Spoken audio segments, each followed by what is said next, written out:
California, convening a special climate summit. The summit will bring together all of the different groups that play a role. California is not waiting for Trump. We know that you can talk the talk, but now it's time to. Our message to local leaders needs to be inescapable. No more stalling, no more delays. It's time to act. This September 8th, let's show world leaders what real climate leadership looks like. We're organizing the biggest climate mobilization that the West Coast has ever seen. I rise. I rise. I rise. I rise.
Tens of thousands of people marched in Paris and also in thousands of cities and towns worldwide to support the international Rise for Climate protest movement.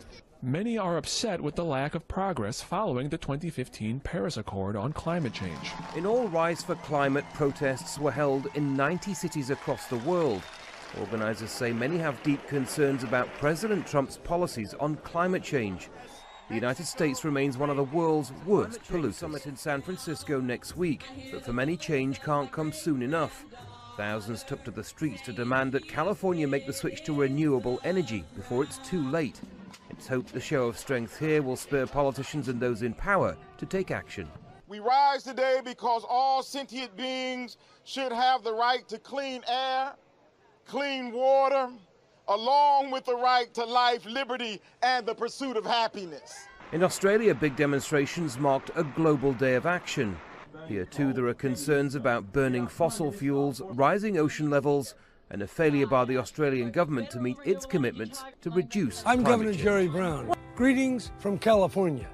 Look, it's up to you and it's up to me and tens of millions of other people to get it together, to roll back the forces of carbonization and join together to combat the existential threat of climate change. That's why we're having the Climate Action Summit in San Francisco, September 2018. Come join us. Entrepreneurs, singers, musicians, mathematicians, professors, students. We need people that represent the whole world, because this is about the whole world and the people who live here. We have to do something, and we can do it.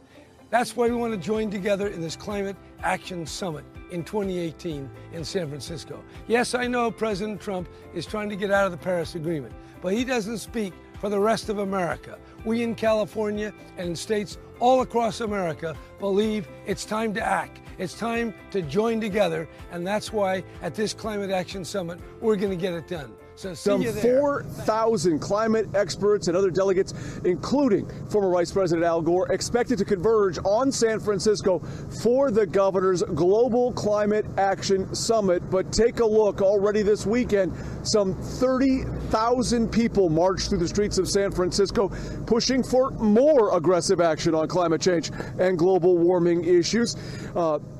The San Francisco Chronicle this morning reporting that now well-financed and well-organized activists are planning mass demonstrations and civil disobedience during the summit, which again begins on Wednesday, continues through Friday. The progressive group Consumer Watchdog even put out a 30-second ad calling the governor, quote, cruel and heartless for allowing kids to live near polluting oil and gas rigs.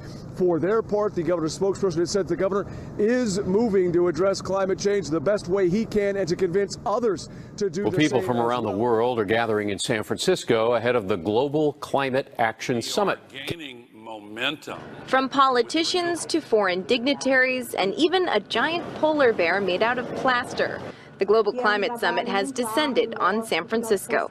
Thank you, Jerry Brown, for signing that bill yesterday. Former Vice President Al Gore spoke at Fort Mason this morning, thanking Governor Jerry Brown for his leadership this week, setting the loftiest climate target to date, promising to make California carbon neutral by 2045. We have to make the decarbonization of the global economy the central organizing principle of human civilization in order to stave off the climate crisis in time to avoid the truly catastrophic. More about that climate summit now. I'm joined on the set by France 24's Valerie DeKimp. Valerie, what can we expect from this summit that gets started today?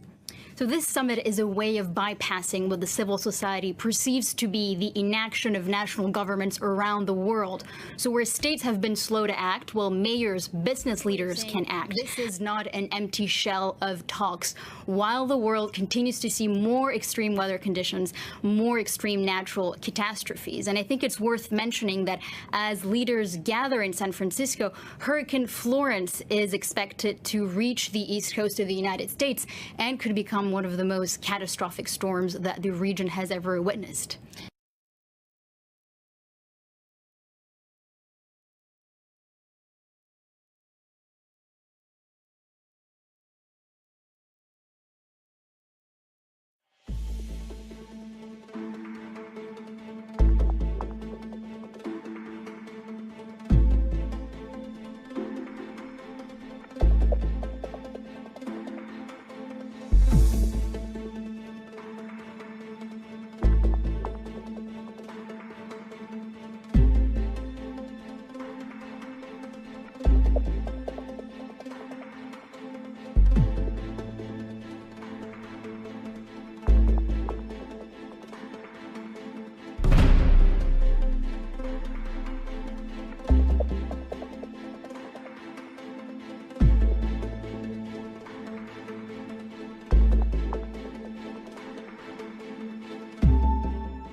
The encyclical is indeed a timely response to one of the most urgent challenges faced by humanity today, a possible collapse of the very home that sustains us and all forms of life. A fossil-free world means that I get to stay in my own island, that the next generation gets to grow up in their islands, in their homes, without having to leave. Everyone knows that 75 years from now, the world's going to run on sun and wind. The question is, will it be a broken planet that runs on sun and wind?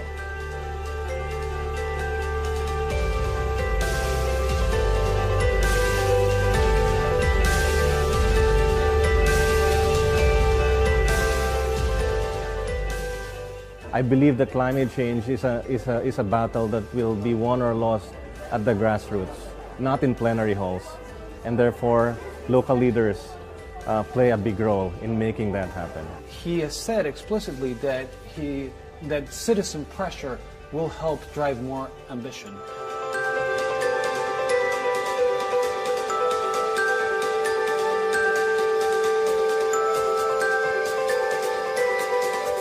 us in the Pacific, and me and Samoa with our Team 350 Samoa will be getting pledges from our churches to say that they will be taking steps to go solar or steps to go renewable. Whether I am in San Francisco joining people in the streets or anywhere else in the world, I will spread the word. I will spread the message of hope and courage. We hope that everybody is out in the streets on the 8th of September rising for climate. I'll be in California at the big march, but there's going to be marches like it all over the world and people figuring out other ways to rise up.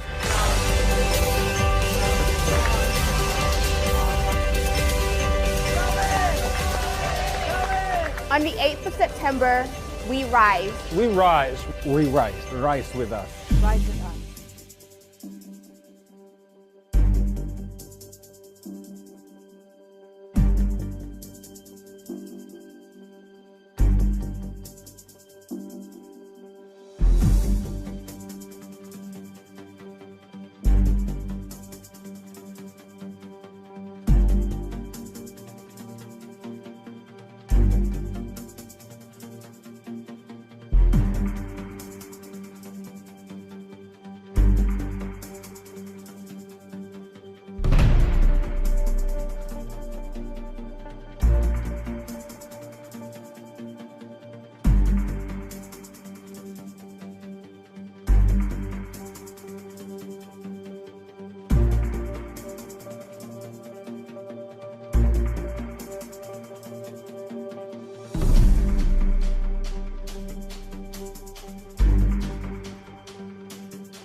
Today I'm appealing for leadership from politicians, from business and scientists, and from the public everywhere.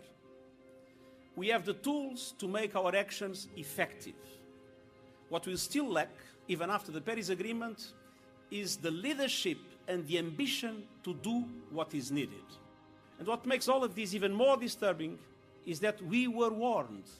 Scientists have been telling us for decades, over and over again. And far too many leaders have refused to listen. And far too few have acted with the vision the science demands. And we see the results. In some situations, they are approaching scientists' worst-case scenarios. The world's richest nations are the most responsible for the climate crisis, yet the effects are being felt first and worst by the poorest nations and the most vulnerable peoples and communities.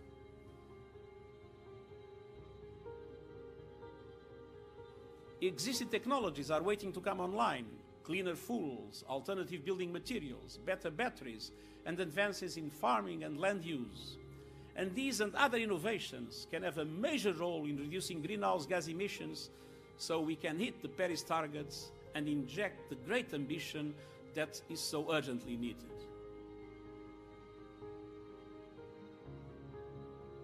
Let us use the next year for transformational decisions in boardrooms, executive suites, and parliaments across the world. Let us raise our sights, build coalitions, and make our leaders listen. There is no more time to waste. As the ferocity of this summer's wildfires and heat waves shows, the world is changing before our eyes. We are careering towards the edge of the abyss.